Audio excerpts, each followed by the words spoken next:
Hello बच्चों, let's read this question. The question says, who were the Kalangs? Mention any four characteristic of this community. देखो पूछा है कि कलांग्स कौन थे और हमें क्या करना है, इनकी चार कैरेक्टरिस्टिक के बारे में बताना है इस कम्युनिटी के। तो इस क्वेश्चन का आंसर जानने से पहले हम बात करते हैं की कंसेप्ट की। तो देखो की कंसेप्ट में आज हम क्या पढ़ने वाले हैं, शिफ्टिंग कल्टीवेटर्स के बारे में। देखो शिफ्टिंग कल्टीवेटर्स कौन होते हैं? It refer to those people who practise farming. They use a piece of land to cultivate and grow plant and later abandon that piece of land.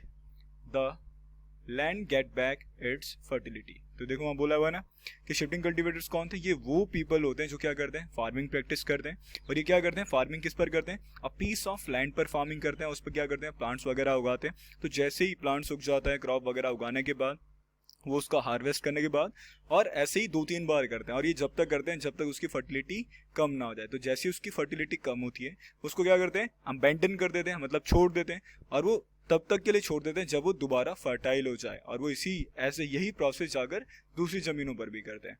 तो इन्हीं को क्या कहा जाता है, शिफ्टिंग कल्टिवेटर्स। अब देखो आज हम किसके बारे में जानने वाले थे, कलांग्स के बारे में। तो देखो लिखा है ना, कलांग्स कौन है? Kalangs was a tribal community of Java. देखो कलांग्स कहाँ की ट्राइबल कम्युनिटी, कहाँ का आदिवासी समुदाय, जावा का। अभी कौन कैसे थे, इनके कैरेक्टरिस्टिक के बारे में जानना था ना। देखो लिखा है ना, they were skilled forest cutter and practice shifting cultivation. देखो ये कौन थे, तुम्हारे स्किल्ड फॉरेस्ट कटर थे, साथ साथ में क्या करते थे, शिफ्टिंग कल्टीवेशन करते थे। They had a great skill in building palaces. और इनको जो सबसे ज्यादा ये इनकी अच्छी बोलते ना, अच्छी जो निपुणता थी, जो स्किल था, वो किस में था, पैलेसेस वगैरह बनाने में, है ना। पैलेसेस का मतलब है महल वगैरह बनाने में। अब देखो थर्ड पॉइंट लिखा है ना, most of them also worked under the Dutch. और ज्यादातर ये जितने भी कलांग से, ज्यादातर किसके अंडर में काम किया इन्होंने, डच के अंडर में। और ये सबसे ज्यादा वैल्यूबल कब थे, देखो लिखा है ना, they were so valuable that in 1755। सबसे ज्यादा जो वैल्यूबल थे ये 1755 के अंदर थे। क्यों थे? क्योंकि उस वक्त जो माताराम किंगडम है, बोला है ना, when the Mataram kingdom of Java split, जब माताराम किंगडम क्या हो गया था, स्प्लिट हो चुका था।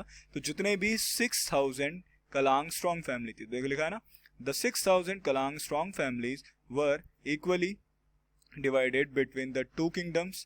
With their expertise, it would have been difficult to harvest teak and for the king to build their palaces. देखो लिखा हुआ है कि अब क्या हुआ, जैसे ही वो 6000, मतलब जैसे ही माताराम किंगडम स्प्लिट हुआ, तो 6000 जो कलांग स्ट्रॉन्ग फैमिली थी उनको क्या कर दिया गया, इक्वली डिवाइड कर दिया गया दोनों किंगडम के अंदर।